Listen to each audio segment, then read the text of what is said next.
ماہ نامہ رحیمیہ لاہور، جون 2020، شوال المکرم 1441 ہجری۔ ارشاد گرامی حضرت اقدس مولانا شاہ عبد القادر رائے پوری قدس سرہ، مسند نشین ثانی، خانقاہ عالیہ رحیمیہ رائے پور۔ شیخ الحدیث مولانا محمد زکریا کاندلوی سے مولانا حبیب الرحمن لدھیانوی نے ایک دفعہ دریافت کیا کہ تصوف کیا ہے؟ انہوں نے کیا ہی خوب جواب دیا کہ تصوف تصحیح نیت، یعنی ضروری اور جائز اعمال بجا لاتے وقت ذاتی اور گروہی مفاد سے بالاتر ہو کر رضائے الہی کو پیش نظر رکھنے کا نام ہے۔ کیا ہی اچھا فرمایا۔ حدیث پاک میں آیا ہے، انما الاعمال بالنیات، اعمال کی قدر و قیمت نیتوں سے ہی ہے، متفق علیہ۔ ایک مرتبہ حضرت عالی شاہ عبد الرحیم رائے پوری رحمۃ اللہ علیہ نے مجھے فرمایا کہ مولوی صاحب، لوگ خبر نہیں تصوف کسے سمجھتے ہیں؟ تصوف تو فقاہت کا نام ہے، یعنی دینی سمجھ، شعور و بصیرت۔ گویا حضرت شیخ الحدیث کاندلوی نے تصوف کا ابتدائی سیرہ بیان فرمایا اور حضرت عالی شاہ عبد الرحیم رائے پوری رحمۃ اللہ علیہ نے تصوف کا انتہائی نتیجہ بیان فرمایا، جو تصحیح نیت سے حاصل ہوتا ہے۔ سیکشن درس قرآن، عنوان الہی ہدایات کے متبعین ہی کامیاب ہیں۔ تحریر شیخ التفسیر مفتی عبد الخالق آزاد رائے پوری۔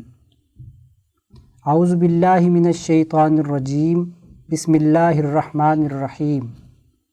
قُلْ نَهْبِطُوا مِنْهَا جَمِيعًا فَإِمَّا يَأْتِيَنَّكُم مِّنِّي هُدًى فَمَن تَبِعَ هُدَايَ فَلَا خَوْفٌ عَلَيْهِمْ وَلَا هُمْ يَحْزَنُونَ وَالَّذِينَ كَفَرُوا وَكَذَّبُوا بِآيَاتِنَا أُولَٰئِكَ أَصْحَابُ النَّارِ هُمْ فِيهَا خَالِدُونَ۔ ترجمہ: ہم نے حکم دیا، نیچے جاؤ یہاں سے تم سب، پھر اگر پہنچے تم کو میری طرف سے کوئی ہدایت تو جو چلا میری ہدایت پر، نہ خوف ہوگا ان پر اور نہ وہ غمگین ہوں گے، اور جو لوگ منکر ہوئے اور جھٹلایا ہماری نشانیوں کو، وہ ہیں دوزخ میں جانے والے، وہ اس میں ہمیشہ رہیں گے۔ گزشتہ آیت میں بتلایا گیا کہ اللہ تبارک و تعالی نے حضرت آدم علیہ السلام کے دل میں توبہ کے کلمات ڈالے، انہوں نے توبہ کی اور اللہ نے ان کی توبہ قبول کی۔ اس آیت میں بتلایا جا رہا ہے کہ اللہ نے توبہ قبول کرنے کے بعد انہیں زمین پر بھیج دیا تاکہ کلمات توبہ کی روشنی میں ظلم مٹانے اور عدل کے قیام کے ذریعے دنیا میں خلافت کی ذمہ داریاں نبھائیں۔ ان ذمہ داریوں کو صحیح طور پر ادا کرنے کے بعد جنت میں داخل ہوں۔ قُلْ نَهْبِطُوا مِنْهَا جَمِيعًا۔ توبہ کی قبولیت کے بعد حضرت آدم علیہ السلام اور حضرت حوا علیہ السلام کی تمام اولاد کو اللہ تبارک و تعالیٰ کی طرف سے یہ حکم دیا گیا کہ اب تم فوری طور پر جنت میں داخل نہیں ہو سکتے، بلکہ دنیا میں جا کر اپنی توبہ کی سچائی ثابت کریں۔ اب اچھے اعمال و اخلاق کے ذریعے سے ہی جنت میں داخل ہو سکتے ہیں۔ اس لیے کہا گیا کہ اب تم تمام یہاں سے اتر جاؤ اور دنیا میں خلافت کی ذمہ داریاں ادا کرو۔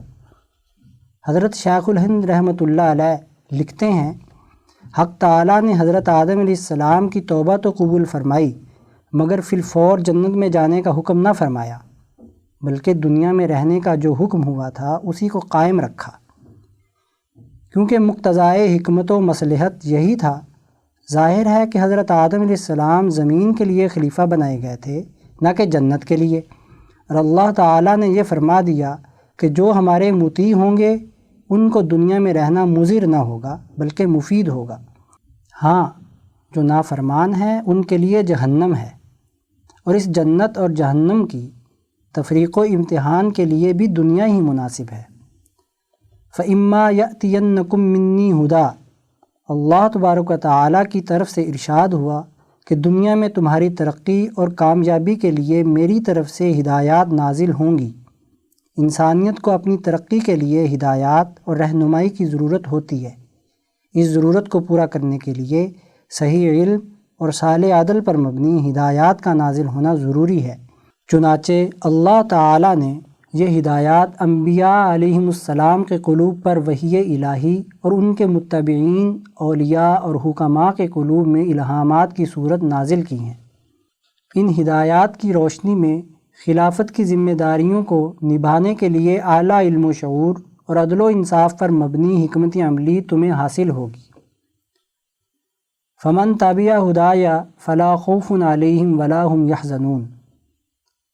حضرت آدم علیہ السلام کی اولاد میں سے جو لوگ اللہ تعالیٰ کی نازل کردہ ہدایات کی اتباع کریں گے، علم و عدل پر مبنی خلافت کی ذمہ داریاں صحیح طریقے سے ادا کریں گے، تو ان پر نہ کوئی خوف طاری ہوگا اور نہ ہی وہ غمگین ہوں گے۔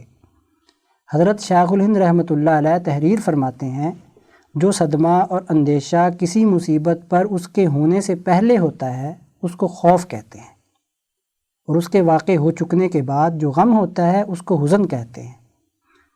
گویا کہ مستقبل میں کسی کام کے نتیجے میں جو خطرات، مصیبت اور اندیشے لاحق ہو سکتے ہیں، ہدایات الہی پر عمل کرنے والوں کو ایسا کوئی خوف لاحق نہیں ہوتا، اس لیے کہ انہیں صحیح علم و شعور اور عدل و انصاف پر مبنی الہی تعلیمات کے صحیح نتائج پر پختہ یقین حاصل ہوتا ہے۔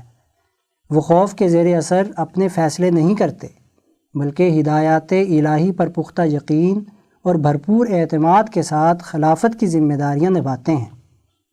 دینی تعلیمات پر پختہ یقین ہی انہیں خوف سے نجات دیتا ہے۔ ماضی میں کسی غلط کام کی وجہ سے پڑنے والی مصیبت اور تکلیف سے انسان پر غم اور حزن کی کیفیت طاری ہوتی ہے، لیکن جو لوگ اپنے ماضی میں بھی ہدایات الہی کے مطابق انسانی معاشرے کی خدمات سر انجام دیتے رہے، انہیں کسی مصیبت کے موقع پر ایسا غم اور حزن لاحق نہیں ہوگا جو ان کی آئندہ کی کارکردگی پر اثر انداز ہو۔ وہ اپنی غلطی کو درست کرنے اور نئے عزم کے ساتھ ہدایات الہی کی پابندی اور خلافت کی ذمہ داریوں کو صحیح طور پر ادا کرنے کے لیے مایوسی کے بجائے ہمہ وقت پرعزم اور عملی طور پر تیار رہتے ہیں۔ والذین کفروا وکذبوا بآیاتنا اولئک اصحاب النار ہم فیہا خالدون۔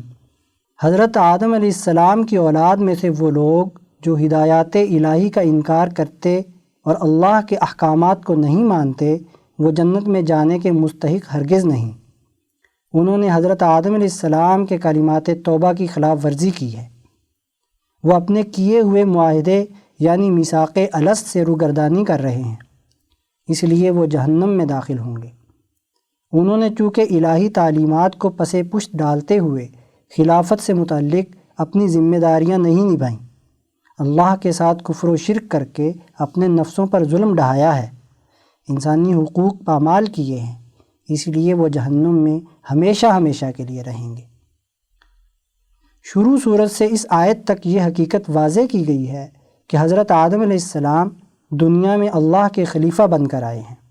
قرآن حکیم کے نزول کا بنیادی مقصد یہ ہے کہ اللہ کی زمین میں آدم کی اولاد کے متقی لوگ وہ ہدایات الہی کے نور سے منور ہو کر ایک ایسی اجتماعیت قائم کریں جو انسانی سماج میں خلافت کا نظام قائم کرے۔ جو لوگ کفر و ظلم اور نفاق کے مرض میں مبتلا ہیں، وہ اس قابل نہیں ہیں کہ وہ انسانی سماج کے تشکیل نو کر سکے۔ صرف وہی جماعت کامیاب ہوگی جو قرآنی تعلیمات کی روشنی میں علم و شعور پھیلانے اور عدل و انصاف قائم کرنے کے لیے جد و جہد اور کوشش کرے گی اور اللہ کا خلیفہ بن کر صحیح کردار ادا کرے گی۔ سیکشن درس حدیث، عنوان ظالم نظام کی حمایت کا ناقابل تلافی نقصان، تحریر مولانا ڈاکٹر محمد ناصر جھنگ۔ عن ابی سعید الخدری عن النبی صلی اللہ علیہ وسلم قال تكون امراء تغشاهم غواش او حواش من الناس يظلمون ويكذبون فمن دخل عليهم فصدقهم بكذبهم وأعانهم على ظلمهم فليس مني ولست منه ومن لم يدخل عليهم ويصدقهم بكذبهم ويعينهم على ظلمهم فهو مني وأنا منه۔ مسند احمد، حدیث نمبر 11135۔ ترجمہ: حضرت ابو سعید خدری رضی اللہ تعالیٰ عنہ سے روایت ہے کہ نبی کریم صلی اللہ علیہ وسلم نے فرمایا کچھ حکمران ہوں گے، کمینے قسم کے لوگ ان کے پاس کثرت سے ہوں گے، وہ ظلم کریں گے اور جھوٹ بولیں گے۔ جو آدمی ان کے پاس جا کر ان کے جھوٹ کی تصدیق کرے گا اور ان کے ظلم پر ان کی اعانت کرے گا، اس کا مجھ سے اور میرا اس سے کچھ تعلق نہیں ہے۔ اور جو آدمی ان کے پاس نہ گیا، ان کے جھوٹ کی تصدیق نہ کی اور نہ ہی ظلم پر ان کی مدد کی، وہ مجھ سے ہے اور میں اس کا ہوں۔ جس وقت نظام ظلم قائم ہو جائے اور سسٹم پر نااہل، ظلم پسند اور ظلم و جور کرنے والے لوگ مسلط ہو جائیں تو انسان کو اس وقت کیا حکمت عملی اختیار کرنی چاہیے؟ ایک صالح انسان کا کیا طرز عمل ہونا چاہیے؟ یہ حدیث اس حوالے سے ہماری رہنمائی کرتی ہے۔ آپ صلی اللہ علیہ وآلہ وسلم فرما رہے ہیں کہ اگر امت پر کوئی وقت ایسا آ جائے کہ ان پر ظالم لوگ مسلط ہو جائیں تو ان کی مجلس اور ہم نشینی سے حد الوسع گریز کرنا چاہیے۔ ان کی مجالس میں بیٹھنا اور ان کے پاس آنا جانا، ان کا ہم نوالا اور ہم پیالہ بننا قطعی طور پر درست نہیں، اس لیے کہ جو شخص ان کا ہم نوا، مددگار اور ان کی حمایت کرے گا وہ رسول اللہ صلی اللہ علیہ وسلم کے نزدیک ناپسندیدہ ہے۔ نبی اکرم اس کے بارے میں اپنے سے دوری کی بہت سخت وعید سنا رہے ہیں۔ رسول اللہ صلی اللہ علیہ وسلم یہ فرمانا چاہتے ہیں کہ ایک مومن کو امت پر مسلط ظالم نظام کسی صورت گوارا نہیں ہونا چاہیے۔ وہ لوگ جو ظالم نظام اور ظالم حکمرانوں کی مقاربت اور ان کی ہم نشینی اختیار کرتے ہیں اور ان کے ظلم میں ان کی مدد کرتے ہیں، وہ خواہ اہل سیاست سے ہوں، اہل مذہب سے ہوں یا عوام الناس ہوں، تو ان کے بارے میں رسول اللہ صلی اللہ علیہ وآلہ وسلم نے نہایت ناگواری کا اظہار کیا ہے۔ یوں آپ صلی اللہ علیہ وآلہ وسلم ایسے لوگوں اور نظاموں سے دور رہنے اور ان کے مقابلے کی حکمت عملی بنانے اور اس ماحول کو بدلنے کے لیے کوشش کرنے کی ترغیب ایک مخلص مسلمان کو دے رہے ہیں۔ مزید آپ یہ فرما رہے ہیں کہ ایسے لوگ جو اس ظالم نظام اور حکمرانوں کے خلاف عملی جدوجہد میں مشغول رہیں گے، ظلم پسند نظام کے خلاف نظریاتی اور اجتماعی جدوجہد کے حوالے سے ہمہ مشغول ہوں گے، انہیں روز محشر رسول اللہ صلی اللہ علیہ وآلہ وسلم کی معیت اور قرب نصیب ہوگا۔ اس بنا پر یہ ظالم نظام کے خلاف محض زبانی مخالفت مگر عملاً بلکہ ظالم نظام کی مزاحمت کا عمل دنیا و آخرت کی بھلائی کا راستہ ہے۔ سیکشن صحابہ رضوان اللہ تعالی علیہم اجمعین کا ایمان افروز کردار۔ عنوان حضرت عبد الرحمن بن عوف رضی اللہ تعالیٰ عنہ، سلسلہ دوم، تحریر مولانا قاضی محمد یوسف حسن ابدال۔ حضور اقدس صلی اللہ علیہ وسلم نے حضرت عبد الرحمن بن عوف رضی اللہ تعالیٰ عنہ کو الصادق البار یعنی سچے اور نیک کا لقب دیا، اور سید من سادات المسلمین یعنی مسلمان جماعت کے رہنماؤں میں سے ایک رہنما فرمایا۔ آپ رضی اللہ تعالیٰ عنہ اور آپ کے بھائی حضرت اسود بن عوف رضی اللہ تعالیٰ عنہ سب سے پہلے اسلام لانے والوں میں سے ہیں۔ آپ رضی اللہ تعالیٰ عنہ دار ارقم میں داخل ہونے سے پہلے حضرت ابوبکر صدیق رضی اللہ تعالیٰ عنہ کی دعوت سے حلقہ بگوش اسلام ہوئے۔ حضور صلی اللہ علیہ وسلم نے فرمایا، عبد الرحمن زمین و آسمان دونوں میں امین ہے۔ آپ رضی اللہ تعالیٰ عنہ غزوہ بدر سمیت تمام معرکوں میں حضور کے ہمراہ شریک رہے۔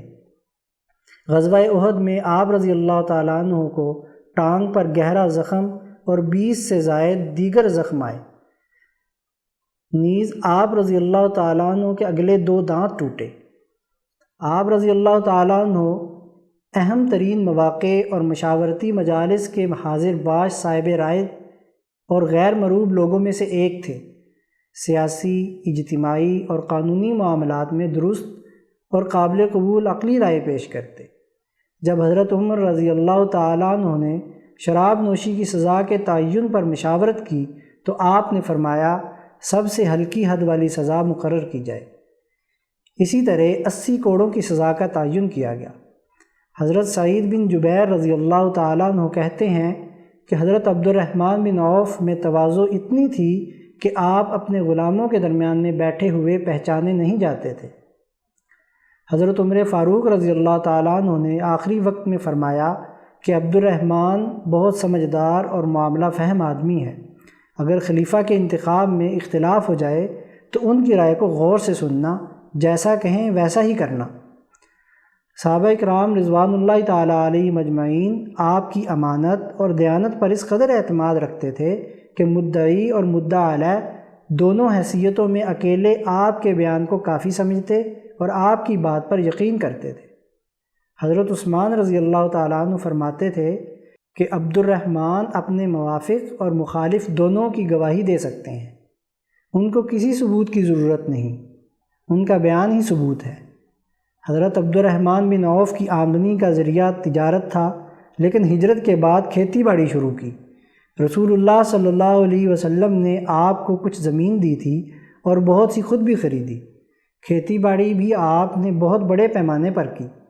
اس کا کچھ اندازہ یوں ہے کہ آپ کے ایک زرعی فارم کو 20 اونٹ پانی لگایا کرتے تھے۔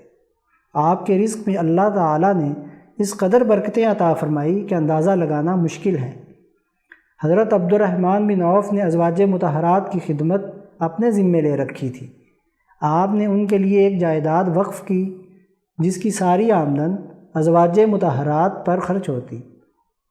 آپ کو صدقہ و خیرات کرنے کی بہت عادت تھی۔ تاریخ میں اس حوالے سے آپ کے بہت سے واقعات ملتے ہیں۔ حضرت عبد الرحمن بن عوف رضی اللہ تعالیٰ عنہ نے 32 ہجری بموافق 652 عیسوی میں 75 سال کی عمر میں وفات پائی۔ حضرت عثمان غنی رضی اللہ تعالیٰ عنہ نے آپ کی نماز جنازہ پڑھائی اور جنت البقیع میں حضرت عثمان بن مظعون رضی اللہ تعالیٰ عنہ کے پہلو میں ان کے ساتھ کیے ہوئے وعدے کے مطابق دفن کیے گئے۔ آپ کی اولاد میں 28 بیٹے اور 8 بیٹیاں تھیں، جن میں حضرت ابو سلمہ رحمۃ اللہ علیہ جلیل القدر فقہا میں شمار ہوتے ہیں۔ سیکشن شذرات، عنوان انسانی آزادیوں کو درپیش خطرات۔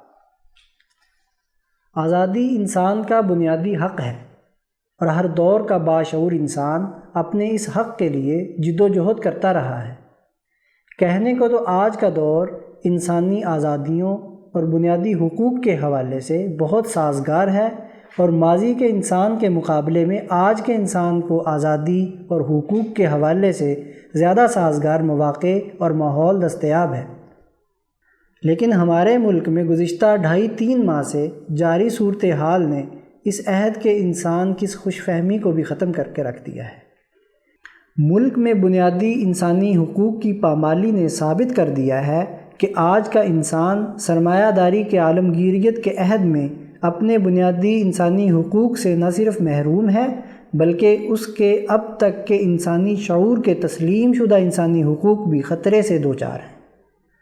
موجودہ لاک ڈاؤن میں کرونا وبا کو ایک خاص زاویہ نظر سے ثابت کرنے اور مخصوص سوچ اور نظریہ منوانے میں جس جبر اور اختیارات کا استعمال ہمارے ارباب اقتدار کر رہے ہیں، اس نے جمہوریت، مکالمے اور آزادی اظہار رائے کی روح کو بری طرح سے مجروح کیا ہے، جس سے حریت فکر اور انسانی آزادیاں خطروں سے دوچار ہو گئی ہیں۔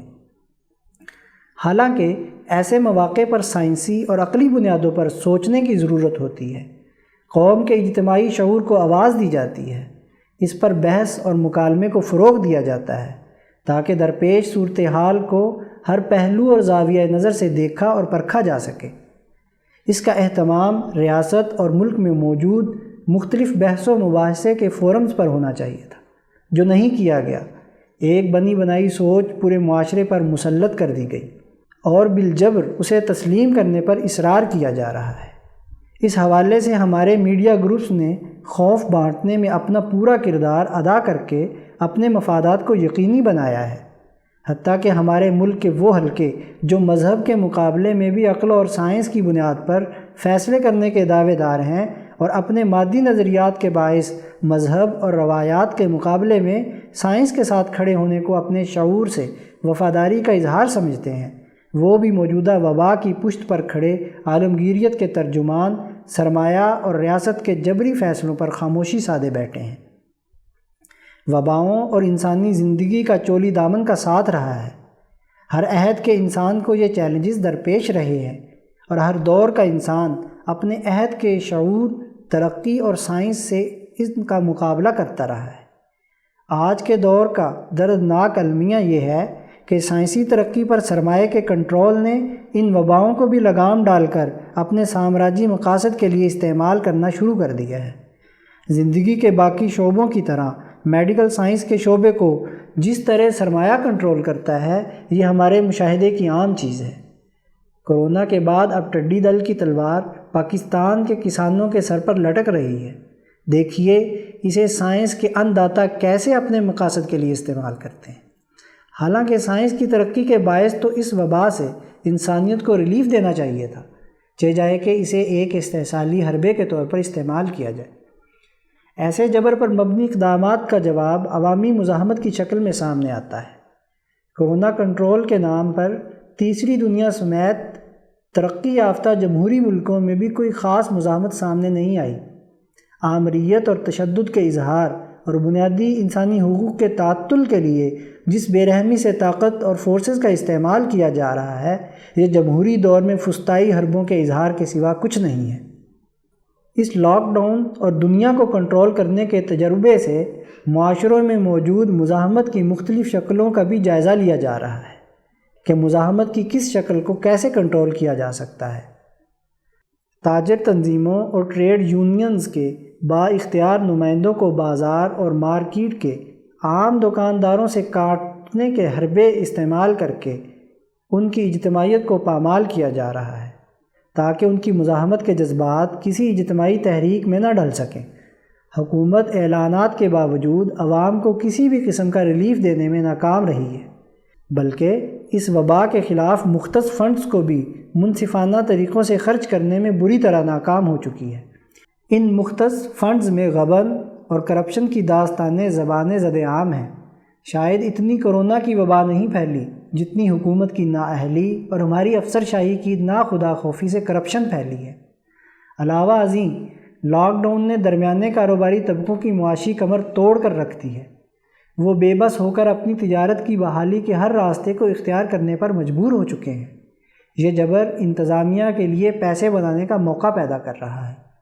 ان کی طلب زر کی خواہش کے سبب مارکیٹوں اور فیکٹریوں کے فرنٹ اور دروازے بند ہیں، لیکن پچھلے دروازوں سے پولیس اور انتظامیہ کی ملی بھگت سے سب کچھ چل رہا ہے۔ کورونا اقدامات نے کرپشن کے ناسور کو نیا خون فراہم کیا ہے، اور ایک مریض پر 25 لاکھ خرچ کے نام پر بے رحمی سے لوٹ مار کا بازار گرم ہے۔ حکومت کی خواہش پر بعض ایسی طاقتیں بھی سرگرم رہی ہیں جنہوں نے لاک ڈاؤن کی حمایت کے لیے معاشرے میں اثر و رسوخ رکھنے والے طبقات میں رقومات بانٹ کر رشوت کے فروغ میں حکومت کے لیے تعاون علی الاسم کا کردار ادا کیا ہے۔ سرمایہ داری نظام نے انسانی معاشروں پر اپنے اختیار اور کنٹرول کا یہ جو تجربہ کیا ہے، اس کی حمایت اور جواز کے دلائل گھڑنا بھی کسی جرم سے کم نہیں ہے، جسے کسی بھی شکل میں قبول نہیں کیا جا سکتا۔ ایسے میں خالص، بے میل اور سچے نظریے کی آزمائش اور امتحان کا وقت ہوتا ہے کہ وہ انسانیت کو درپیش اس چیلنج میں کس کے ساتھ کھڑا ہے۔ ایسے چیلنجز سے انسانی تاریخ بارہا دوچار رہی ہے۔ ایسے غبار آلودہ ماحول میں جب سچ اور جھوٹ کا فرق مٹ جائے، مفادات اور خوف کی فضا میں سوچنے سمجھنے کی صلاحیتیں سلب ہو جائیں، مردان حق نے حق سچ کی شمع فروزاں روشن کر کے جد و جہد اور قربانیوں کی تاریخ رقم کی ہے۔ اس تاریخی تسلسل کو آگے بڑھانے کی ذمہ داری باشعور اور بے لوث اجتماعیت کے کاندھوں پر عائد ہوتی ہے کہ وہ جہد مسلسل کو جاری و ساری رکھے۔ سیکشن افکار شاہ ولی اللہ رحمۃ اللہ علیہ، عنوان حقیقی انسانی ترقی اور کامیابی کا نبوی طریقہ کار، مترجم مفتی عبدالخالق آزاد رائے پوری۔ امام شاہ ولی اللہ دہلوی رحمۃ اللہ علیہ حجت اللہ البالغہ میں فرماتے ہیں، جاننا چاہیے کہ یہ گزشتہ باب میں بیان کردہ حقیقی ترقی و سعادت اور کامیابی دو طرح سے حاصل کی جاتی ہے۔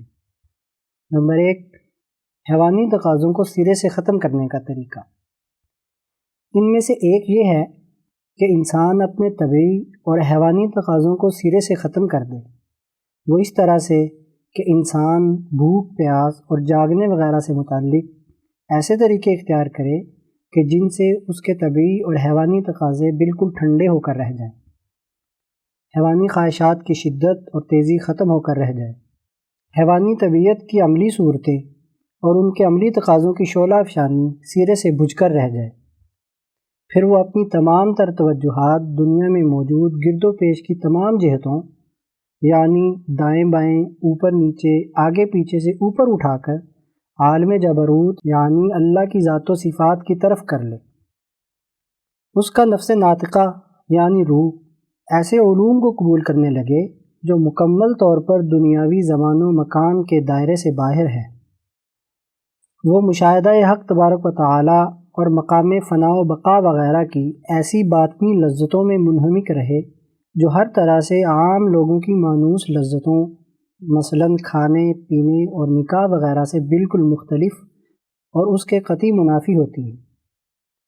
ایسا فرد لوگوں سے بالکل کوئی تعلق اور میل جول نہ رکھے، اسے عام انسانوں کی پسندیدہ اور مرغوب چیزوں میں بالکل رغبت نہ رہے، جن چیزوں سے لوگ عام طور پر خوف زدہ ہوتے ہیں وہ ان سے بالکل نہ ڈرے، وہ دیگر تمام لوگوں سے بالکل علیحدہ ہو کر کسی دور دراز علاقے کے بلند ترین پہاڑی مقام پر بالکل تنہائی اور گوشہ نشینی اختیار کر لے۔ کامیابی اور ترقی کا یہ وہ طریقہ ہے جسے الہیات کو ماننے والے حکماء یعنی اشراقی جین، جوگی اور راہب اور مجذوب صوفیہ اختیار کرتے ہیں، لیکن ان میں سے بہت تھوڑے لوگ ہی اس طریقہ کار سے اپنے اصل مقصد کو حاصل کر پاتے ہیں، باقی لوگ صرف ایسی خواہش ہی رکھتے ہیں۔ وہ پرشوق نگاہوں سے اس طریقے کو اچھا سمجھتے ہیں اور بڑے تکلف سے مصنوعی طور پر ایسے مجذوبوں اور راہبوں کی صرف نقل اتارتے ہیں۔ حیوانی تقاضوں کی اصلاح کا کامیاب طریقہ۔ دوسرا طریقہ حقیقی سعادت اور کامیابی حاصل کرنے کا یہ ہے کہ انسان اپنے حیوانی اور بہیمی تقاضوں کی ایک طرح سے اصلاح کرے، وہ اپنے طبعی اور حیوانی اصل تقاضوں کو برقرار رکھتے ہوئے ان میں پیدا ہونے والی کجی کو درست کرے، وہ اپنی حیوانی روح کو اپنے نفس ناطقہ یعنی روح ملکوتی سے وابستہ امور یعنی تجلیات الہیہ، مشاہدہ حق اور مالا اعلیٰ سے مناسبت رکھنے والے افعال، کیفیات اور ذکر و اذکار وغیرہ میں مشغول رکھنے کی پوری جد و جہد اور کوشش کرے، وہ ان ملکوتی افعال وغیرہ کی کم از کم اس طرح سے پوری نقل اتارے جیسا کہ ایک گونگا آدمی اپنے جسمانی اعضاء کے اشاروں کے ذریعے سے لوگوں کی باتوں کی نقل اتارتا ہے، یا جیسا کہ ایک مصور اپنی بنائی ہوئی تصویر میں انسان کی دلی کیفیات مثلاً ڈر اور شرمندگی وغیرہ کا عکس دکھاتا ہے، وہ انسان کی اس حالت کی تمام کیفیات اور احوال اس تصویر میں ایک مجموعی تاثر کے طور پر ظاہر کرتا ہے، یا جیسا کہ میت پر رونے والی خواتین مرنے والے کے لیے ایسے کلمات اور جملے بار بار دہراتی ہیں کہ جو بھی سنتا ہے وہ غمگین ہو جاتا ہے اور اس میں بھی رونے اور غم کی کیفیت پیدا ہو جاتی ہے۔ کامیابی کا دوسرا طریقہ انبیاء علیہ السلام کا ہے۔ کائنات میں جاری اللہ تبارک و تعالیٰ کی تدبیر کی بنیاد اس بات پر ہے کہ جو طریقہ انسانوں کی اصلاح و ترقی کا زیادہ آسان اور قریب تر ہو اسے اختیار کیا جاتا ہے، وہ طریقہ کار ایسا ہونا چاہیے کہ جس میں تمام افراد انسانی کی مجموعی طور پر اصلاح پیش نظر ہو، نہ کہ چند خاص افراد اور انسانی معاشروں سے بالکل الگ تھلگ رہنے والے افراد کی اصلاح کا طریقہ اپنایا جائے۔ اللہ تعالیٰ چاہتے ہیں کہ دنیا میں موجود مخلوقات کے لیے جاری کیا گیا تخلیقی اور تکوینی نظام میں کوئی خلل ڈالے بغیر سب لوگوں کے لیے دنیا اور آخرت دونوں کی فلاح و بہبود کا بہترین نظام قائم کیا جائے۔ اس لیے اللہ تعالیٰ نے اپنے لطف و کرم اور رحمت کے تقاضے سے انسانی ترقی اور کامیابی کے دوسرے طریقہ کار کو دنیا میں قائم کرنے کے لیے انبیاء علیہ السلام اور رسول بھیجے، چنانچہ انہوں نے لوگوں کو اس دوسرے طریقہ کار کی دعوت دی، اس پر لوگوں کو ابھارا، البتہ پہلے طریقے کے حوالے سے انبیاء نے صرف چند ضمنی اشارات اور نتائج کے سوا اور کچھ بیان نہیں کیا۔ وَلِلَّهِ الْحُجَّةُ الْبَالِغَةُ، یہی اللہ کی بڑی حجت ہے۔ باب توزع الناس فی کیفیت تحصیل هذه السعادہ۔ سیکشن تاریخ اسلام کے ناقابل فراموش واقعات۔ عنوان: فاتح سندھ محمد بن قاسم ثقفی۔ تحریر: مفتی محمد اشرف عاطف، لاہور۔ محمد بن قاسم کا شمار اسلام کے نوجوان سپہ سالاروں میں ہوتا ہے، جس نے کم عمری میں ہی بہادری کے جوہر دکھائے اور بہت سے علاقوں کو فتح کیا۔ ان کی فتوحات کے سبب سندھ باب الاسلام کہلایا۔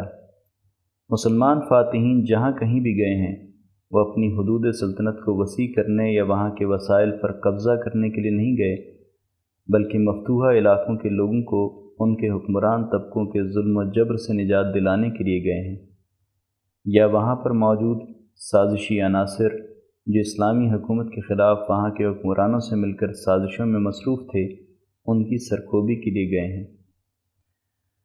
محمد بن قاسم بھی انہی فاتحین میں سے ایک ہیں۔ ان کی پیدائش 75 ہجری بمطابق 694 عیسوی میں ہوئی۔ ان کا تعلق طائف کے قبیلے بنو ثقیف سے تھا۔ ان کے والد قاسم بن یوسف اپنے قبیلے کے ممتاز افراد میں شمار ہوتے تھے۔ ان کے چچا حجاج بن یوسف عراق کے گورنر تھے، تو ان کے والد بصرہ کے حکمران تھے۔ یہ 5 سال کے تھے کہ ان کے والد کا انتقال ہو گیا۔ ان کی ابتدائی تربیت بصرہ میں ہوئی۔ اس وقت بصرہ اہل علم و فن کا مرکز تھا۔ محمد بن قاسم اہل علم کی مجالس میں شریک ہوتے اور ان سے کسب فیض کرتے۔ اس کے ساتھ وہ فوج میں بھرتی ہو گئے۔ غیر معمولی ذہانت و قابلیت کی بنا پر کم عمری میں ہی فوج میں اعلیٰ عہدوں پر فائز ہوئے۔ کارہائے نمایاں: ولید بن عبد الملک کے زمانے میں ایران میں کردوں نے بغاوت کر دی۔ بغاوت کے خاتمے کے لیے محمد بن قاسم کو ذمہ داری دی گئی۔ انہوں نے نہایت بہادری کے ساتھ اس بغاوت کا قلع کما کیا۔ اس پر ان کو شیراز کا گورنر بنایا گیا۔ اس وقت ان کی عمر 17 برس تھی۔ اسی سال سندھ کی مہم پر ان کو سپہ سالار بنا کر بھیجا گیا، جس کا پس منظر ہم پچھلے مضمون میں واضح کر چکے ہیں۔ اس مہم میں محمد بن قاسم نے سندھ کے بیشتر علاقے فتح کیے۔ یہ فتوحات کا سلسلہ ملتان تک جا پہنچا۔ ان فتوحات کا دورانیہ تقریباً 4 سال پر مشتمل تھا۔ انہوں نے مفتوحہ علاقوں میں ایسے نظام حکومت کی بنیاد ڈالی جس سے انصاف تک لوگوں کی رسائی آسان ہو گئی۔ مذہبی رواداری کی پالیسی اختیار کی۔ ان کے حسن سلوک، اعلیٰ اخلاق اور حسن تدبر سے سندھ کے عوام ان کے گرویدہ ہو گئے۔ فتوح البلدان کے مصنف لکھتے ہیں کہ محمد بن قاسم انتہائی خلیق و ملنسار، باہمت و بامروت، ہر ایک سے محبت سے پیش آتے، عام زندگی میں لوگوں کے غم بانٹتے۔ انہی خوبیوں کی بنا پر سندھ کے عوام ان کے گرویدہ ہو گئے۔ جب وہ سندھ سے رخصت ہونے لگے تو ان کے جانے پر اہل علاقہ نے افسوس کا اظہار کیا، یہاں تک کہ جب ان کی وفات کی خبر ملی تو شہر کیرج کے ہندوؤں اور بدھوؤں نے اپنے شہر میں ان کا ایک مجسمہ بنا کر اپنی عقیدت کا اظہار کیا۔ سیکشن ملکی معیشت۔ عنوان: لبنان، داستان اور پاکستان۔ تحریر: محمد کاشف شریف، راولپنڈی۔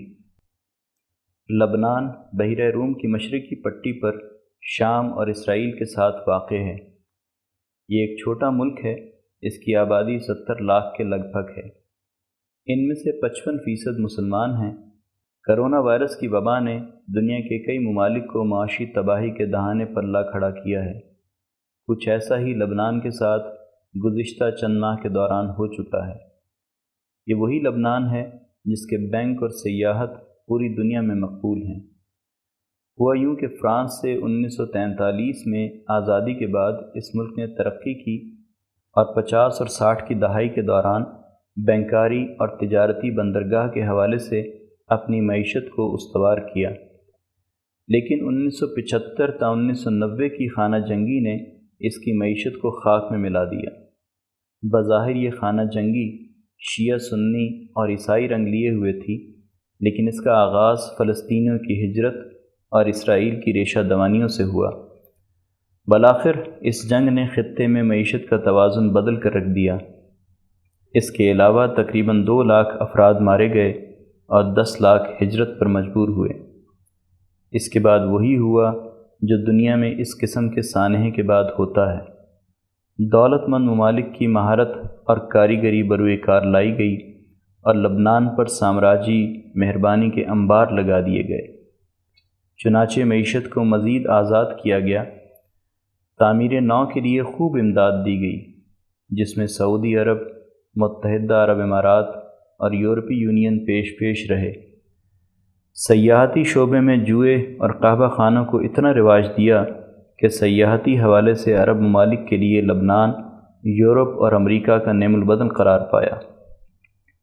بینکاری میں بیرونی سرمایہ کاروں کے لیے سود پر منافع بخش اسکیمیں متعارف کروائیں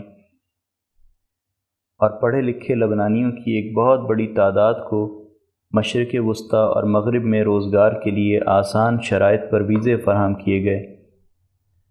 1990 سے 2015 تک معمولی اتار چڑھاؤ کے ساتھ لبنانی معیشت تیز رفتاری سے پھلی پھولی، لیکن اسی طرح جیسے پاکستانی معیشت پروان چڑھی، یعنی قرضے لیے گئے اور ان سے پرتعیش زندگی کے لیے درآمدات کی گئیں۔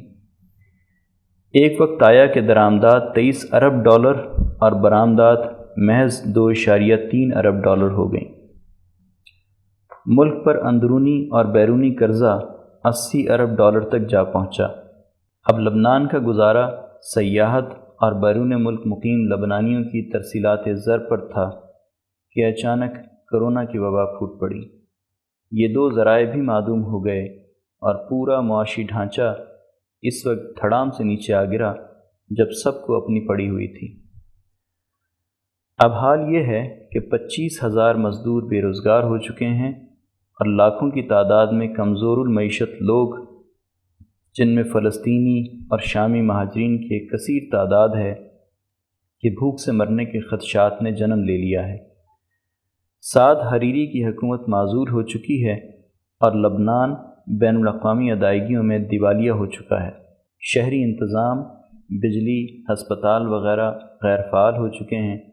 پاکستان کی معیشت کی اٹھان پر غور کریں تو اس کا رخ بھی کچھ لبنان جیسا ہی ہے۔ چنانچہ گلوبلائزیشن، برآمدی معیشت، قرضوں کی بنیاد پر ترقیاتی کام اور امداد دراصل ایسا معاشی ماڈل ہے جو قوموں کو بالآخر تباہی کی طرف لے جاتا ہے۔ سیکشن عالمی منظرنامہ، عنوان نئی عالمی تشکیل کے خد و خال، تحریر مرزا محمد رمضان، راولپنڈی۔ کئی صدیوں کی تاریخ بتاتی ہے کہ بڑا بحران دنیا کو نیا عالمی نظام نافذ کرنے کا موقع فراہم کرتا ہے، لیکن اگر نئے عالمی نظام کی تیاری میں تاخیر ہو تو بین الاقوامی قیادت یا اس کا مرکز لازمی طور پر تبدیل ہو جاتا ہے۔ کساد عظیم کا آغاز ریاست متحدہ امریکہ میں 29 اکتوبر 2029 کو بازار حصص کے ٹوٹنے سے ہوا تھا۔ وہ منگل کا دن تھا۔ امریکہ میں اسی مناسبت سے اسے سیاہ منگل کہا جانے لگا۔ فیڈرل ریزرو آف امریکہ کے سابق چیئرمین ایلن گرینسپان کا کہنا ہے، بہت زیادہ کاغذی کرنسی چھاپ کر فیڈ کامیاب ہو گیا کیونکہ اس نے برطانیہ سے امریکہ کی طرف سونے کے بہاؤ کو روک دیا تھا، مگر اس کارروائی میں اس نے دنیا بھر کی معیشت کو تباہی کے دہانے پر پہنچا دیا۔ بہت زیادہ کرنسی مارکیٹ میں چھوڑنے پر اسٹاک مارکیٹ میں سٹہ بازی اپنی انتہا کو پہنچ گئی۔ اس کے بعد فیڈ نے جب رقم دینا بند کر دی تو سٹہ بازی تو قابو میں آ گئی، لیکن بہت دیر ہو چکی تھی۔ 1929 عیسوی تک اسٹاک کا بلبلہ بہت پھول چکا تھا اور اچانک رقم کی فراہمی بند ہونے سے بزنس پر اعتماد ختم ہو گیا۔ نتیجے میں امریکی معیشت بیٹھ گئی۔ برطانیہ کو زیادہ نقصان ہوا۔ اس نے اپنی پرانی غلطی یعنی شرح سود کم نہ کرنے کی تلافی کرنے کی بجائے 1931 عیسوی میں گولڈ سٹینڈرڈ بالکل ترک کر دیا۔ اعتماد کا نازک پارچہ پھٹ گیا، دنیا بھر کے بینک فیل ہو گئے۔ اس طرح عالمی معیشت 1930 کے کساد عظیم کا شکار ہو گئی۔ حالیہ وبا نے اقتصادی اور سلامتی کے دونوں عالمی ستونوں کو ہلا کر رکھ دیا۔ وبا کے ختم ہوتے ہی دنیا درج ذیل مسائل کا شکار ہو جائے گی۔ پہلی مزاحمت انفرادی سطح پر ملکی معیشت کی صورت میں نظر آئے گی۔ مضبوط اقتصادیات کے حاملین اس دھچکے کو برداشت کر لیں گے، جبکہ کمزور معیشت کے پاس مزید کھونے کے لیے کچھ باقی نہیں بچے گا۔ دوسرا مزاحمتی پہلو سماجی اور انفرادی نفسیات کا دائرہ ہوگا۔ افراتفری اور کشمکش کا شکار ہونے والے انسانوں کی تعداد میں اضافہ سماجی رویوں پر منفی اثرات مرتب کرے گا۔ لہٰذا قومی سماجی مزاحمت رکھنے والے معاشرے کم سے کم نقصانات سے دوچار ہوں گے۔ تیسرا پہلو حکومتوں کے حوالے سے سامنے آئے گا۔ بروقت مؤثر حکمت عملی کی حامل حکومتیں کامیابی سے ہمکنار ہو جائیں گی، جبکہ کمزور ریاستوں کے مزید لاغر ہونے کا اندیشہ ہے۔ اس وبا کے اختتام پر ہم سب کو ملبے کا ایک ڈھیر ملے گا جو کسی نئے عالمی نظام کے قیام کے لیے زمین ہموار کرے گا۔ مشرق وسطیٰ بالخصوص خلیجی ریاستیں ایشیائی محنت کشوں کے مراکز ہیں، لیکن اس وبا نے یہاں بھی تباہی پھیلا رکھی ہے۔ سرمایہ دارانہ نظام کی دلدل میں پھنسے محنت کش پہلے ہی نہ ختم ہونے والے مسائل کا شکار تھے۔ سرمایہ دارانہ نظام کا پہیہ جام ہونے کے باعث چھوٹے موٹے سرمایہ دار تو 2019 کے اختتام کے ساتھ ہی بچا کچا سرمایہ نکال کر اپنے ملکوں کی راہ لے چکے ہیں۔ اپنے محنت کشوں کو بے آسرا چھوڑ کر خود کو قرنطینہ میں چھپا لینے میں کامیاب ہو گئے ہیں۔ یورپ کو شدید دھچکے کا سامنا ہے۔ اٹلی یورو زون کی تیسری بڑی معیشت ہے۔ یورپین یونین نے سوائے 25 بلین یورو کے فنڈ قائم کرنے کے اور کچھ نہیں کیا۔ اٹلی کے صدر نے یورپین یونین کے رویے پر سخت برہمی کا اظہار کرتے ہوئے کہا ہے کہ اٹلی کو یورپ سے زیادہ تو چین سے امداد آ رہی ہے۔ ایک ایسے موقع پر جب بین الاقوامی یکجہتی اور تعاون کی سب سے زیادہ ضرورت تھی، یورپی ریاستوں نے مشکل کی اس گھڑی میں نہ صرف اپنی سرحدیں بند کر لی ہیں بلکہ مالی امداد کے تمام راستے بھی مسدود کر دیے ہیں۔ اسی کرۂ ارض پر چین بھی آباد ہے، جس کی پالیسی ہے کہ اس کا خواب صرف چینی عوام کے لیے نہیں بلکہ دوسری اقوام کے لیے بھی اتنا ہی فائدہ مند ہوگا۔ ایک سڑک ایک پٹی یعنی ون بیلٹ ون روڈ کا فلسفہ بھی یہی ہے۔ ووہان کے کامیاب تجربے کے 6 نکات کو چین کی خواہش ہے کہ دوسرے ممالک بھی اپنائیں،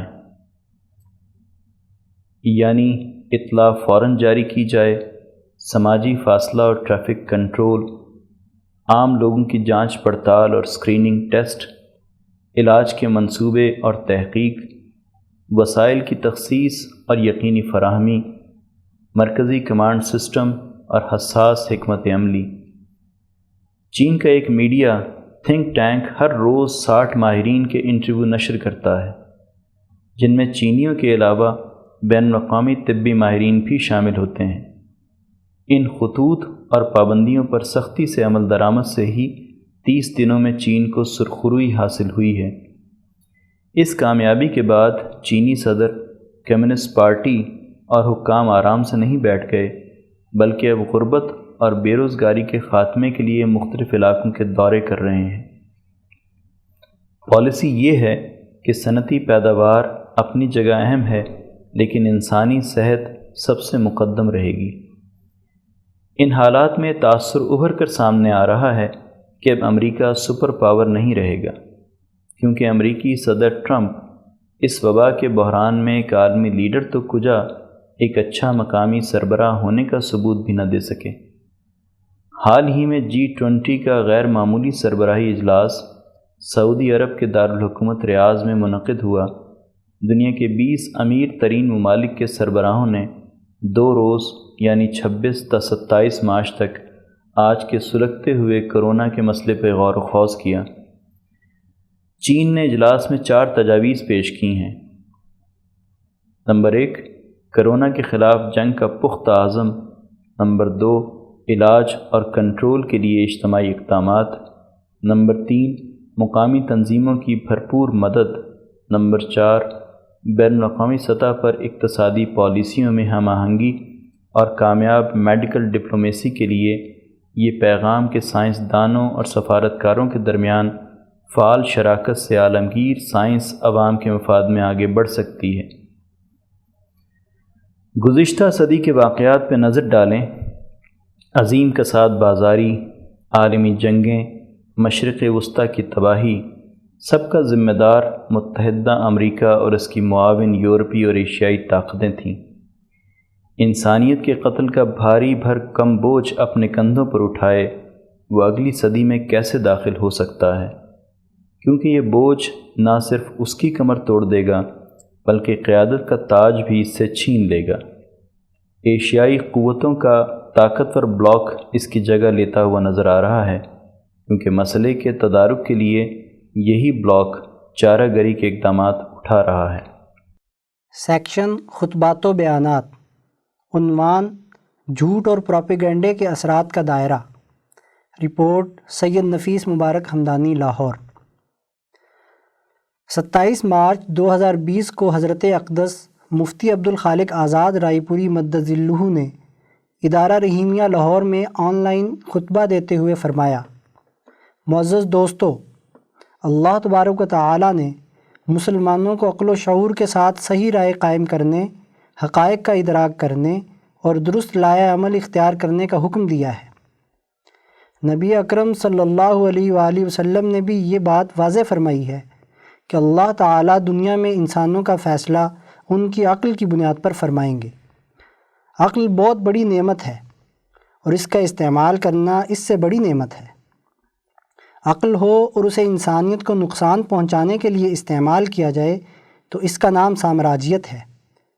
عقل ہو اور اللہ کے تعلق سے انسانیت کے فائدے کے لیے استعمال میں لائی جائے تو اس کا نام ایمان اور یقین ہے۔ اس لیے عقل کے منافی جو کام کیا جاتا ہے وہ دراصل نہ تو دین ہے اور نہ انسانیت کی ترقی کا کوئی پروگرام ہے۔ جہاں عقل کا استعمال نہیں ہوتا وہاں پروپیگنڈے کا استعمال ہوتا ہے، جھوٹ کو فروغ دیا جاتا ہے جو حقائق کے منافی ہے۔ پھر جس درجے کا جھوٹ ہوتا ہے اسی درجے کے نتائج آتے ہیں۔ ایک آدمی نے اپنی ذات کے ساتھ جھوٹ بولا، حقائق کچھ اور ہیں، زبان سے کچھ اور ادا کر رہا ہے، تو دراصل یہ اپنے آپ کو دھوکہ دینا ہے۔ ایک آدمی اپنی بیوی اور بچوں سے جھوٹ بولتا ہے، اس کا اثر اس کے خاندانی نظام پر پڑتا ہے۔ ایک آدمی اپنے دفتر میں اور اپنی کمپنی میں جھوٹ بولتا ہے، کاروبار یا اپنے کام سے متعلق بنیادی حقائق چھپاتا ہے تو اس کے جھوٹ کا اثر پورے دفتر اور کمپنی پر پڑتا ہے۔ ایک آدمی کسی ملی، اجتماعی یا قومی کام میں جھوٹ بولتا ہے یا حکومتی اور ادارتی نظام میں حقائق چھپاتا ہے اور دوسرے لوگوں کو بھی اپنے جھوٹ میں شامل کر کے اس کو پروپیگیٹ کرتا ہے تو اس کا اثر پوری قوم پر پڑتا ہے۔ ایک جھوٹ وہ ہے جو بین الاقوامی سطح پر بولا جائے، اقوام عالم کے اندر پروپیگنڈا کیا جائے۔ قرآن حکیم نے اس کے لیے لفظ استعمال کیا ہے افک، یعنی جھوٹ کا طوفان باندھنا۔ ایک فرد، ایک خاندانی یا ایک چھوٹی سی کمپنی یا ادارے کے جھوٹ بولنے والے تمام افراد کا اثر زیادہ سے زیادہ اسی دائرے تک محدود رہتا ہے۔ لیکن جب جھوٹ قومی نظام کے دائرے میں ہو، کسی جماعتی نظام میں ہو، بین الاقوامی سطح پر ہو تو اس جھوٹ کا اثر ان تمام پر پڑے گا۔ اگر ملک اور قوم کے حکمران طبقے جھوٹ بولیں، اس کا پروپیگنڈا کریں تو قوم اور ملک پر اس کا اثر پڑے گا، اور بین الاقوامی سطح پر پوری انسانیت میں جھوٹ بولا جائے تو اس کا اثر کل انسانیت پر پڑے گا۔ سچائی کی بنیاد پر عقل کا استعمال نہ کرنا اور جھوٹ کو فروغ دینا بھی ایک فتنہ ہے۔ جتنا بڑا جھوٹ ہوگا اتنا بڑا وہ فتنہ اور افک ہوگا۔ اس لیے قرآن حکیم نے ہر طرح کے فتنے، جھوٹ اور افک سے بچتے ہوئے عقل کی بنیاد پر حقائق کا ادراک کرنے کی رہنمائی دی ہے۔ ہر دور اور قوم کا ایک سامری ہوتا ہے۔ حضرت آزاد رائے پوری مدد ذلہ نے مزید فرمایا، حضرت موسیٰ علیہ السلام اور سامری کا تذکرہ کرتے ہوئے اللہ تعالیٰ نے فرمایا، تیری قوم کو تیرے بعد ہم نے آزمائش میں ڈال دیا ہے اور انہیں سامری نے گمراہ کر دیا ہے۔ حضرت موسیٰ علیہ السلام طور پہاڑ پر تورات لینے گئے تھے، وہاں انہیں اللہ تعالیٰ نے اطلاع دی کہ تم تو یہاں آ گئے، تمہاری قوم کو تو ہم نے فتنے میں مبتلا کر دیا، اور سامری نے انہیں گمراہ کر دیا۔ قرآن حکیم نے اس واقعے کی تفصیل سورۃ طٰہٰ میں بیان کی ہے کہ سامری نے لوگوں کے زیورات اکٹھے کر کے انہیں پگھلا کر ان سے ایک بچھڑا بنایا اور اس کے اندر کوئی چیز پھونکی تو اس میں سے گائے کی طرح کی آواز نکلنا شروع ہو گئی۔ گائے پرستی مصر کے اندر بہت تھی، جس کا بنی اسرائیل پر بھی اثر تھا، اس لیے انہوں نے سامری کے کہنے پر اس بچھڑے کی پوجا شروع کر دی۔ حضرت موسیٰ علیہ السلام نے سامری سے پوچھا، اے سامری، تو نے کیا حرکت کی؟ اس نے جواب دیا، بصرت بما لم یبصروا بہ، میں نے وہ اندیکھی چیز دیکھ لی جسے عام لوگ نہیں دیکھ پاتے۔ میں نے وہ چیز وہاں سے اٹھا لی اور بچھڑے میں ڈال دی، جس سے اس میں سے آواز نکلنے لگی۔ سامری حضرت موسیٰ علیہ السلام کی جماعت کے منافقین میں سے تھا۔ آپ علیہ السلام کی لیڈرشپ میں بنی اسرائیل کی قائم اجتماعیت کو توڑ کر اپنا اقتدار اور سامری راج حاصل کرنا چاہتا تھا، اس لیے اس نے بچھڑے کو خدا بنا کر بنی اسرائیل کو کئی ٹکڑوں میں بانٹ دیا۔ سامری کی اس حرکت پر اللہ تعالیٰ نے اسے یہ سزا دی۔ سامری سے فرمایا کہ تم انسانی اجتماعیت سے الگ ہو کر تنہا ہو جاؤ۔ اب تم مرض کی وجہ سے ہر کسی کو کہو گے کہ لا مساس، مجھے کوئی نہ چھونا، جو تمہیں ہاتھ لگائے گا وہ مرض میں مبتلا ہو جائے گا۔ تم اور تمہارے سب حواری 10-10 فٹ کے فاصلے پر بکھر بکھر کر بیٹھو، تمہارا ایک دوسرے سے فاصلہ ہونا ضروری ہے۔ جب بھی کوئی سامری اور اس کے حواری کے قریب آتا تو انہیں تکلیف ہوتی اور وہ چیختے چلاتے۔ غالباً سامراج لفظ سامری سے ہی بنا ہے۔ آج کی سامراجیت بھی سامری راج ہی ہے۔ پچھلے 250 سال میں جب سے ادیان اور مذہب کی بنیاد پر قائم حکومتیں ختم ہوئی ہیں، سامراج نے اپنا مذہب محض مادی سائنس کے چند ادھورے افکار و نظریات کو بنا لیا ہے۔ یہاں تک کہ آج سامراج میڈیکل سائنس کو اپنے سیاسی و معاشی مقاصد کے لیے استعمال کرتا ہے۔ جب سے ان قوتوں نے ایک وائرس دریافت کیا ہے، اس کے مقابلے کے نام پر انسانوں کی فکری آزادی سلب کی جا رہی ہے، ان کی سیاسی اور معاشی اجتماعیت کو پارا پارا کیا جا رہا ہے۔ وہ بھی سامری کی طرح ایک اندیکھی چیز کو ایک ڈراؤنا خواب بنا کر انسانیت میں تفریق پیدا کرنے اور علاج معالجے کے نام پر قوموں کی آزادی سلب کرنے کے درپے ہیں اور لامساس کا راگ الاپ رہے ہیں۔ سائنس کا بحق سامراج استعمال۔ حضرت آزاد رائے پوری مدد ذلہ نے مزید فرمایا، پچھلے 200-250 سال سے مذہب اور دین کی حکمرانی نہیں رہی۔ 1922 عیسوی کے بعد سے سسٹم سامری راج یعنی سامراج کی بنیاد پر بن رہے ہیں۔ آج کے مادی نظاموں میں سائنس کو مذہب کی حیثیت دے دی گئی ہے۔ اس کی بنیاد پر جس وائرس کی دریافت اور اس کے انسانیت پر جو ممکنہ اثرات بیان کیے جا رہے ہیں، اس کے بارے میں سامری کی طرح یہ کہنا کہ بصرت بما لم یبصروا بہ، ہماری بصیرت نے اسے دیکھ لیا ہے، کافی نہیں ہے۔ اس پر بہت سے سنجیدہ سوالات اٹھتے ہیں۔ بظاہر ابھی وائرس کے آئے چند دن ہوئے ہیں، جبکہ اس پر 2011 سے فلمیں، لٹریچر، ناولز اور بیانات کے تسلسل سے بہت سے سوالات پیدا ہو رہے ہیں۔ کیا یہ سب کچھ پہلے سے تیار کر کے رکھا ہوا تھا؟ گویا افک یعنی جھوٹ کا طوفان ہے۔ حالانکہ دنیا میں وائرس بنتے رہتے ہیں، ٹوٹتے رہتے ہیں۔ انسان کی قوت مدافعت اور ول پاور ایسی ہے کہ جب تک دنیا قائم ہے وہ اپنی انسانیت کی بقا کے لیے کردار ادا کرتی رہے گی۔ قومی حکومتوں کا حال یہ ہے کہ وہ عالمی سامری اسٹیبلشمنٹ کے مقابلے پر بے بس ہیں۔ حتیٰ کہ دنیا کی سب سے بڑی طاقت رکھنے والا امریکی صدر ٹرمپ بھی شور مچاتا ہے کہ لاک ڈاؤن کرنے سے امریکہ کی معیشت تباہ ہو جائے گی، لیکن وہ کہتے ہیں کہ تم کو وائرس کا پتہ نہیں، ہمیں پتہ ہے، اس لیے ساری دنیا میں لاک ڈاؤن کرو۔ لوگ خواہ اس وائرس سے مرے یا نہ مرے، لیکن ملک بند ہونے، غربت و افلاس اور بھوک سے مر جائیں تو ان ظالمانہ قوتوں کو کوئی پرواہ نہیں، کیونکہ اس کی آڑ میں انہوں نے اپنے مالی مفادات اٹھانے ہیں۔ اس وائرس کے خوف کو عالمی میڈیا کے ذریعے اتنا پروپیگیٹ کیا گیا ہے، دنیا بھر کے مذہبی رہنما، علماء، پوپ، مندروں اور گردواروں کے پجاری، قومی حکومتیں اور سیاسی لیڈر عقل و شعور سے عاری ہو کر آنکھیں بند کیے ہوئے ہیں۔ انہوں نے بھی اپنے اپنے مذہب کی حقیقی تعلیمات اور قومی مفادات کے بجائے اس سامراجی پروپیگنڈے پر اعتبار کر لیا اور انسانی سماج میں فاصلے پیدا کر کے اپنی اجتماعیت توڑنے اور شرعی عبادات کی اصل حالت اور کیفیت کو تبدیل کرنے پر رضامند ہو گئے ہیں۔ آج حکومت مذہب کی نہیں، مادی سائنس کی ہے۔ مذہب کا تو نظام ہی نہیں ہے، تو مذہب پر کیسے الزام لگایا جا سکتا ہے؟ اس دور میں دین اسلام کا نظام نافذ نہیں ہے، نہ کسی اور مذہب کی تعلیمات کا کوئی نظام قائم ہے۔ اس دور میں موہوم خطرات کی بنیاد پر صحیح عقل و شعور کا استعمال نہیں کیا جا رہا ہے، بلکہ جھوٹ کو پروپیگیٹ کیا جا رہا ہے۔ جیسے پہلے دور میں طاقتور طبقے مذہب فروشی کر کے لوگوں کو لوٹتے تھے، بالکل ویسے ہی آج طبی سائنس کے نام پر طاقتور سامراجی طبقے بڑے منظم طریقے سے صحت کے حوالے سے اندیکھے خطرات پھیلا کر 7-8 ارب کی آبادی کو مفلوج کیے جا رہے ہیں۔ آج کی خوف زدہ دنیا حضرت موسیٰ کے واقعے سے رہنمائی لے۔ حضرت آزاد رائے پوری مدد ذلہ نے مزید فرمایا، حضرت موسیٰ علیہ السلام اور سامری کے واقعے کو ایک مسلمان کو غور سے پڑھنا چاہیے۔ قرآن حکیم نے اس واقعے کے ضمن میں اصولی باتیں بیان کر دیں، تاکہ اگر تمہارے زمانے میں اس سے ملتے جلتے کوئی واقعات ہوں تو تمہیں تجزیہ کرنے کے لیے آسانی ہو۔ اس کو تذکرہ اور عبرت کہتے ہیں۔ اسی لیے اللہ تعالیٰ نے فرمایا، فَاعْتَبِرُوا يَا أُولِي الْأَبْصَارِ، اے عقل مندو عبرت حاصل کرو۔ عبرت اور اعتبار یہ ہے کہ قرآن کے بیان کردہ واقعے کے اصولوں کی روشنی میں اپنے دور کے واقعات پر غور و فکر کرو۔ آج دنیا طاقتور طبقے کے حکم سے مفلوج ہو کر رہ گئی۔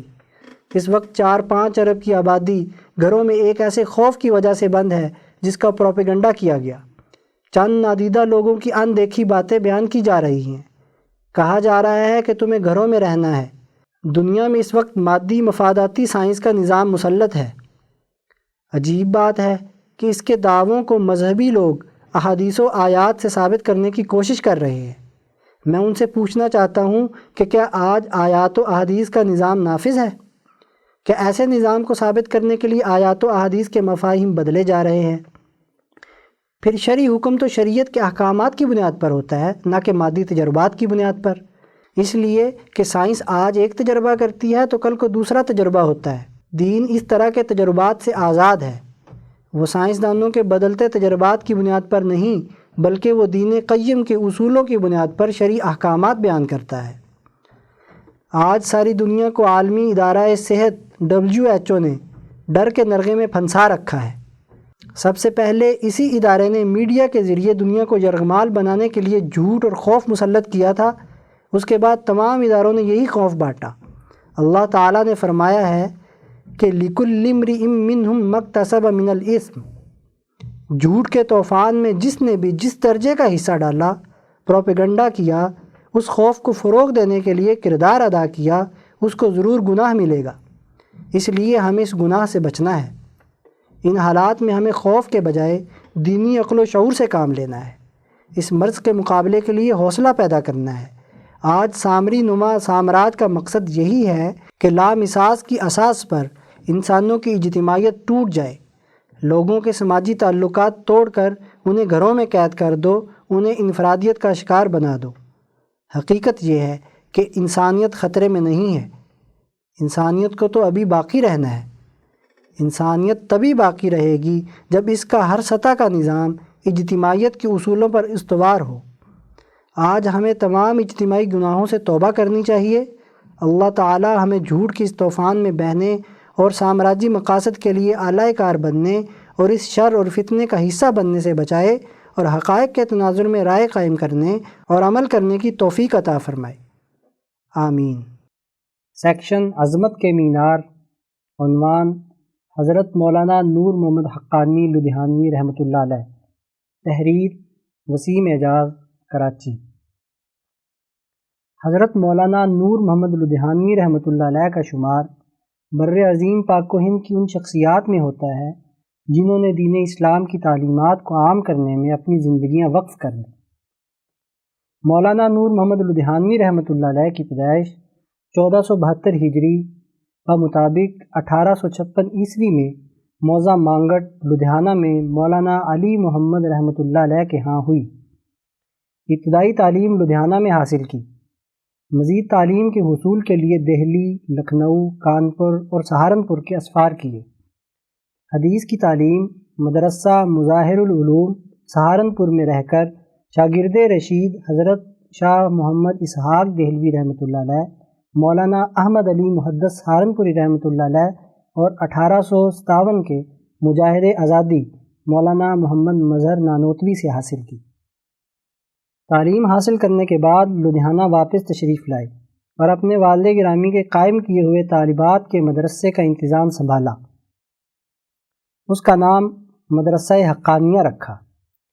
انہوں نے اس دور میں انگریز سامراج کی جانب سے پھیلائی گئی ارتدادی سرگرمیوں کا بھی بھرپور جواب دیا۔ اس مقصد کے لیے ایک کتب خانہ اور مطبع حقانیہ کے نام سے ایک پرنٹنگ پریس بھی قائم کیا۔ اسی مطبع سے اسلام کی تعلیمات کو عام کرنے کے لیے ایک مجلہ بھی جاری کیا، جس کا نام قرآن حکیم کی سورہ نور کی آیت سے ماخوذ نور علی نور رکھا۔ حق اور سچ کی تعلیم ان کی طبیعت میں رچی بسی تھی۔ نماز اور عقائد پر ایک منظوم کتاب بھی تحریر کی۔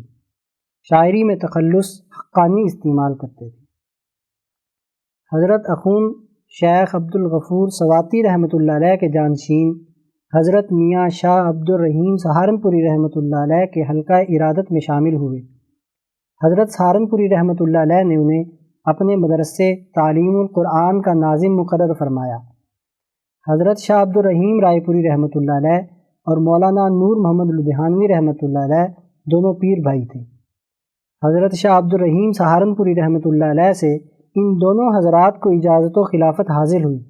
1885 میں اپنے شیخ حضرت شاہ عبد الرحیم سہارنپوری رحمۃ اللہ علیہ کے وصال کے بعد کچھ عرصے کے لیے لدھیانہ تشریف لائے تو پھر دوبارہ مدرسہ حقانیہ کی تعلیمی سرگرمیوں میں مصروف ہو گئے۔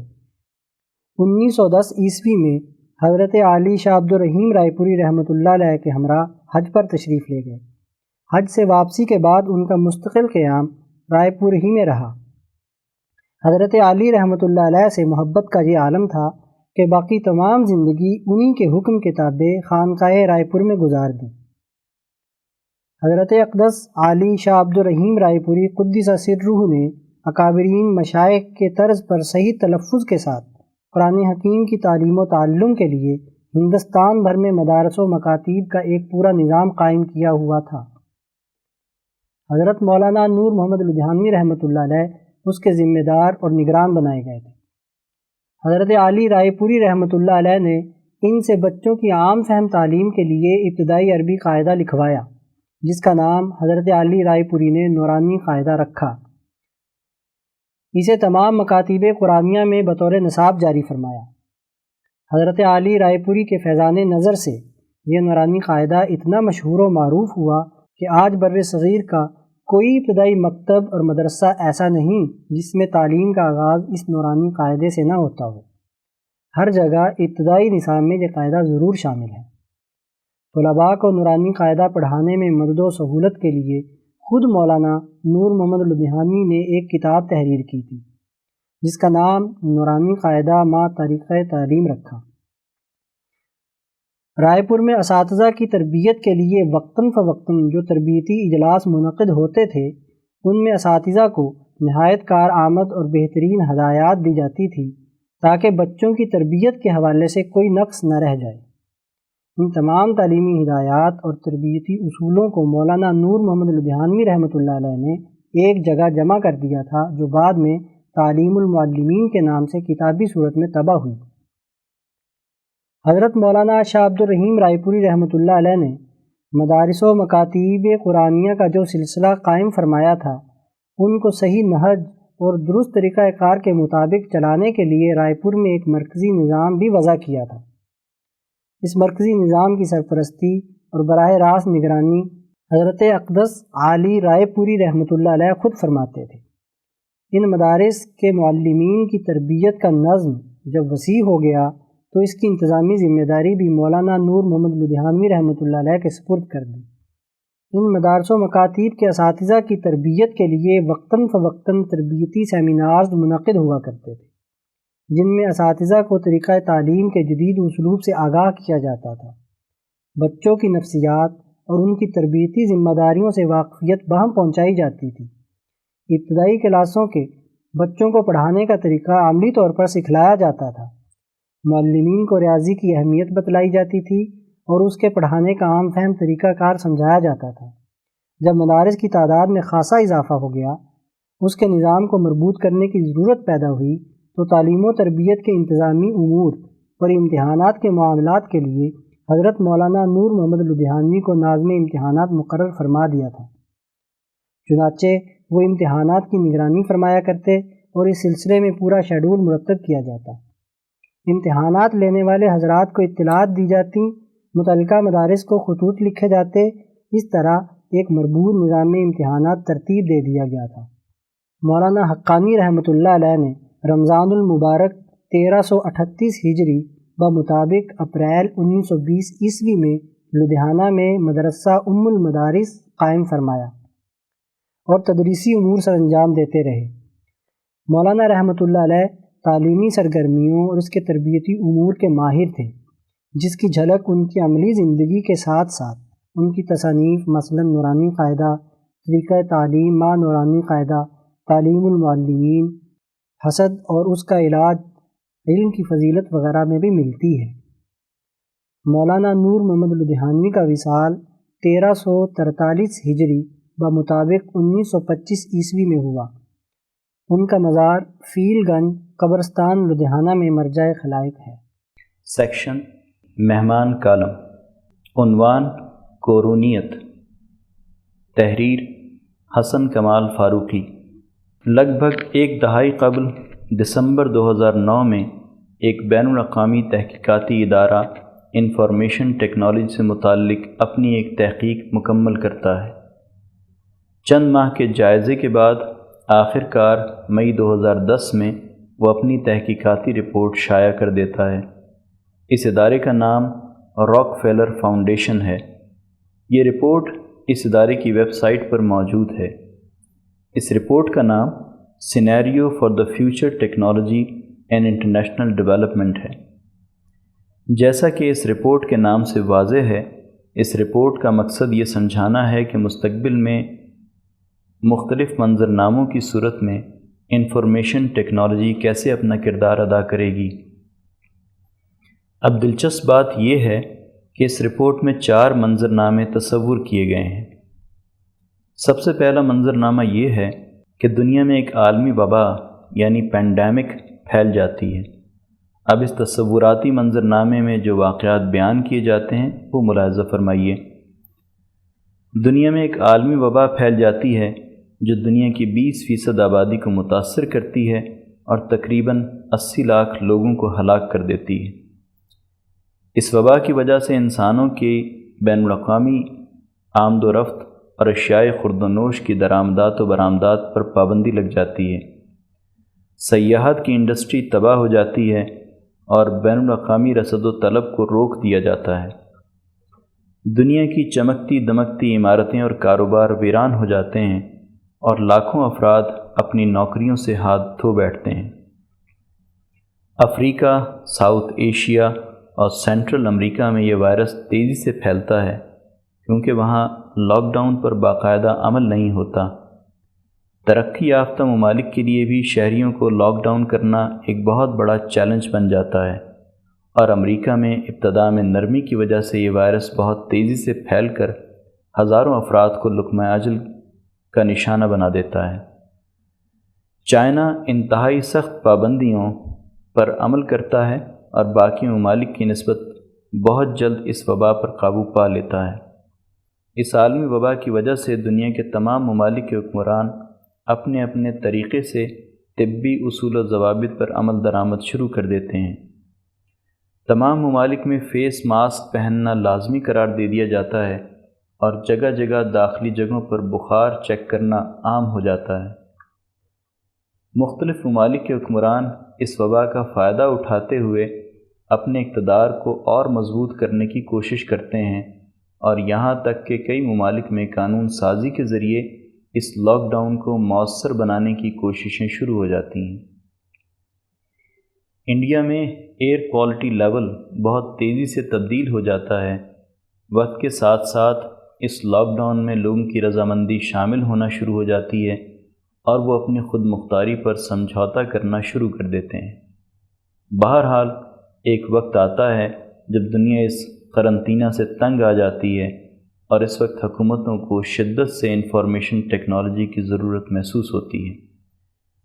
ترقی یافتہ ممالک میں موجود آئی ٹی قوانین کو روک دیا جاتا ہے اور پہلے سے زیادہ مضبوط حکمران سائنس اور ٹیکنالوجی کے اداروں کو اپنی ترجیحات کے مطابق ایجادات کرنے کا حکم دیتے ہیں۔ یہ نئی انفارمیشن ٹیکنالوجی کی ایجادوں کا وجود و اطلاق زیادہ تر صرف ترقی یافتہ ممالک میں ہی ہوتا ہے اور ترقی پذیر ممالک ان کو صرف اختیار کرنے کا حق رکھتے ہیں۔ امریکہ اور یورپ کو اتنی جلدی یہ ٹیکنالوجی بنانے پر دنیا بھر سے مخالفت کا سامنا کرنا پڑتا ہے، مگر دنیا میں انفارمیشن ٹیکنالوجی کی مدد سے کچھ چیزیں تبدیل ہو جاتی ہیں۔ ہوائی اڈوں پر FMRI اسکینر لگا دیے جاتے ہیں، اسمارٹ پیکیجنگ کا اطلاق ہوتا ہے، متعدی اور وبائی بیماریوں کے لیے نئے آلات تشخیص وجود میں آتے ہیں اور ایک دوسرے منظرنامے کے تحت ویکسین بنائی جاتی ہے۔ 1 منٹ رکیے۔ یاد رہے کہ یہ ان اوپر دیے گئے بیانات کا حقیقت سے کوئی تعلق نہیں، بلکہ یہ تو بس ایک منظرنامہ ہے جو 10 سال پہلے کھینچا گیا تھا۔ آئیے اب ایک اور کہانی سنتے ہیں۔ مائکروسافٹ کمپنی کا مالک بل گیٹس دنیا کا امیر ترین شخص ہے یا رہ چکا ہے۔ اوپر دی گئی تحقیق کے مکمل ہونے سے کچھ عرصہ پہلے 2008 میں بل گیٹس نے اپنی کمپنی مائکروسافٹ سے استعفیٰ دے دیا تھا کیونکہ وہ اپنے تحقیقاتی فلاحی ادارے بل گیٹس بلنڈا فاؤنڈیشن کو وقت دینا چاہتا تھا۔ اس ادارے کا یہ دعویٰ ہے کہ یہ دوسرے اداروں کے ساتھ مل کر ویکسین مہیا کرتے ہیں اور انفارمیشن ٹیکنالوجی کی مدد سے تشخیصی آلات بھی بناتے ہیں۔ برطانیہ میں ایک اور فلاحی ادارہ ویلکم ٹرسٹ کے نام سے کام کرتا ہے، جسے دنیا کا چوتھا بڑا فلاحی ادارہ کہا جاتا ہے۔ اس ادارے کا بنیادی مقصد اس شعبے میں کام کرنا ہے جو انسانوں کے زندہ رہنے اور خلاف معمول کام کرنے کی استعداد سے تعلق رکھتا ہے، یعنی بائیو میڈیکل سائنس۔ 2015 میں ان دونوں اداروں یعنی بل گیٹس فاؤنڈیشن اور ویلکم ٹرسٹ کے اتحاد سے ایک گلوبل ہیلتھ انوویشن فنڈ کا قیام ہوتا ہے، جس کا مقصد ان دونوں اداروں کے مقاصد کے لیے فنڈز مہیا کرنا ہوتا ہے۔ پچھلے 10 سالوں میں بل گیٹس متعدد مواقع پر عالمی وباؤں کے پھیل جانے کے خدشات کا اظہار کرتا ہے اور یوٹیوب پر اس کی درجنوں ویڈیوز بآسانی دیکھی جا سکتی ہیں۔ خاص طور پر وہ اپنی ایک ویڈیو میں دنیا کا سب سے بڑا خطرہ ہی وائرس کو قرار دیتا ہے۔ جنوری 2017 میں ایک اور ادارہ CEPI یعنی کولیشن فار ایپیڈیمک پریپیئرڈنیس انوویشنز کے نام سے وجود میں آتا ہے۔ اس کے قیام کا مقصد عالمی وباؤں کے لیے نئی ویکسین بنانا ہوتا ہے۔ یہ ادارہ سوئٹزرلینڈ کے شہر ڈیووس میں ورلڈ اکنامک فورم کے تحت قائم ہوتا ہے اور اس کے بنانے والے کوئی اور نہیں بلکہ بل گیٹس فاؤنڈیشن اور ویلکم ٹرسٹ ہی ہیں۔ یورپین یونین اور برطانیہ بھی 2019 اور 2020 میں اس ادارے کے ممبرز بن جاتے ہیں۔ یاد رہے کہ آج وبا آ جانے کے بعد پوری دنیا ویکسین کے لیے اسی ادارے کی طرف دیکھ رہی ہے۔ یہ 8 اکتوبر 2019 کی صبح ہے جب نیو یارک کے ایک ہوٹل میں ایونٹ 201 کے نام سے ایک تقریب ہوتی ہے جس میں دنیا کے چند بڑے اداروں کے افسران شرکت کرتے ہیں۔ اس تقریب کو بھی بل گیٹس فاؤنڈیشن منعقد کرواتی ہے۔ دلچسپ بات یہ ہے کہ اس تقریب میں فرضی ویڈیوز دکھائی جاتی ہیں کہ دنیا میں وائرس آ چکا ہے، اس پر ہم نے کیا تیاری کرنی ہے۔ یہ ساری videos YouTube per on line دیکھی جا سکتی ہیں۔ اب اتفاق دیکھیے کہ اس تقریب کے تقریباً 2 ماہ بعد ہی دنیا میں وائرس آ جاتا ہے اور وہی سب کچھ ہونے لگتا ہے جو ان ویڈیوز میں دکھایا گیا ہے۔ شاید یہ اتفاق ہی ہو، مگر ان ویڈیوز کو دیکھنے کے بعد بہت حد تک ممکن ہے آپ کو یہ اتفاق نہ لگے۔ اب چلتے ہیں تیسری اور آخری کہانی کی طرف۔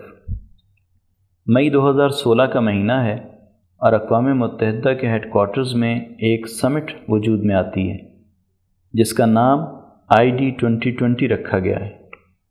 اس ادارے کی ویب سائٹ www.id2020.org ہے۔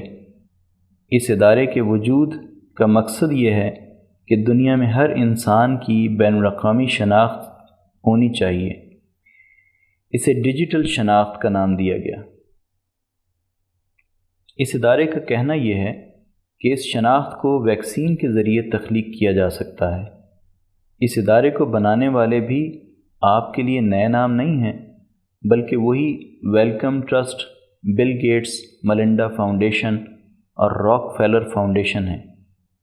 یہ ادارہ اپنا کام شروع کر چکا ہے اور بنگلہ دیش میں حکومت کی رضامندی سے اسے ڈیجیٹل آئیڈینٹی کو اپنا بھی لیا گیا ہے۔ یہ تینوں کہانیاں سن کر آپ اتنا تو بآسانی سمجھ گئے ہوں گے کہ ان اداروں کی یہ 10 سالوں کی کوششیں اب رنگ لانے کو ہی ہیں، اور شاید جلد ہی دنیا میں وہ ویکسینز مہیا کر دی جائیں گی جو دراصل وہ نسخہ کیمیا ہے جس سے اس دنیا کو قابو کیا جا سکتا ہے یا ایک نظام نو کی بنیاد رکھی جا سکے۔ اس عالمی وبا کی حقیقت تو شاید میڈیکل سائنس سے وابستہ لوگ بہتر سمجھ سکیں، مگر محترم قارئین سے میرا صرف ایک سوال ہے کہ آپ کو اس وبا میں قارونیت کا عنصر کم اور فرعونیت کا عنصر زیادہ نظر نہیں آتا؟